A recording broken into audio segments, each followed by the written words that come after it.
یہ اللہ رب العزت نے بتلایا ہے جو اس بات کو پسند کرتے ہیں کہ وہ ایمان والوں میں بے حیائی کو فروغ دیں، جو اس بات کو پسند کرتے ہیں کہ اہل ایمان میں بے حیائی کو فروغ دیں، ان کے لیے دردناک عذاب ہے، دنیا میں بھی آخرت میں بھی۔ جب یہ قرآن کی آیت اتری تھی تو مدینہ کا منورہ کا ایک محدود معاشرہ، محدود سوسائٹی، ایک مخصوص واقعہ،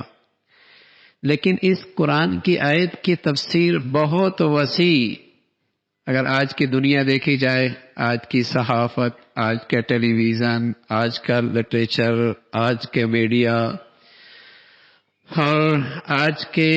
تعلیمی اداروں کا نظام تعلیم دیکھا جائے تو قرآن کی یہ تفسیر کھل کے سامنے آ گئی۔ اگر آج کا لٹریچر، آج کا ذرائع ابلاغ، آج کا میڈیا، آج کا ٹیلی ویژن، آج کا ریڈیو، آج کا ناول اور آج کا تعلیمی اداروں کا ماحول دیکھا جائے تو یہ آیت کی تفسیر ایک معجزہ لگتی ہے، یہ آیت ایک معجزہ لگتی ہے۔ اس کا یہ اعجاز ہے کہ اس کی آج تفسیر ساری دنیا بنی ہوئی ہے۔ ان الذین یحبون ان تشیع الفاحشہ،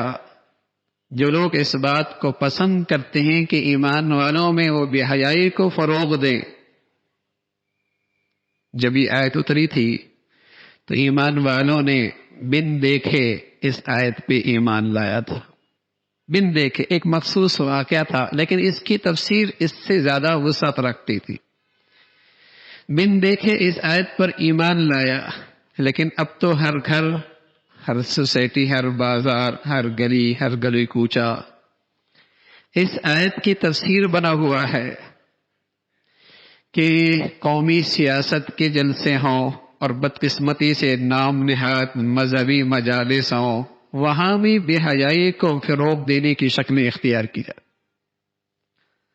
ہمارے عزیزوں، جو قوم کا مقتدی طبقہ اور مذہب کے نام پر یہ مخلوط محفلیں ہونے لگیں گی، پھر آنے والی نسل محبت کے دن ہی منائے گی نا۔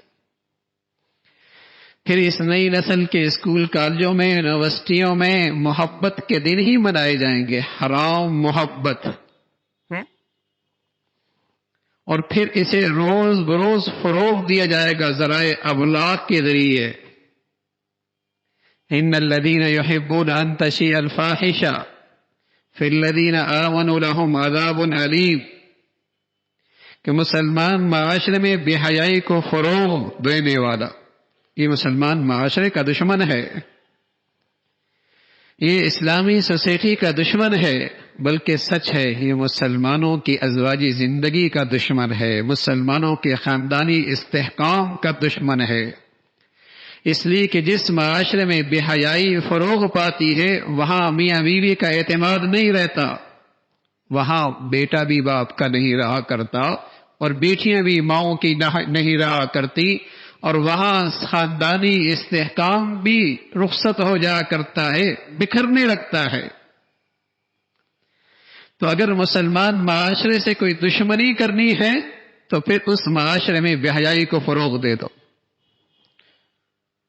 اگر مسلمان معاشرے کو تباہ کرنا ہے، ان کے گھروں کی زندگیوں کو، ان کے خاندانوں کو، ان کی نسلوں کو، ان میں بے حیائی کو فروغ دے دو۔ اس لیے اللہ نے ایسے لوگوں کے لیے دردناک عذاب کا اعلان کیا ہے کہ یہ اسلامی معاشرے کے دشمن ہے، بے حیائی کو فروغ دے رہا ہے۔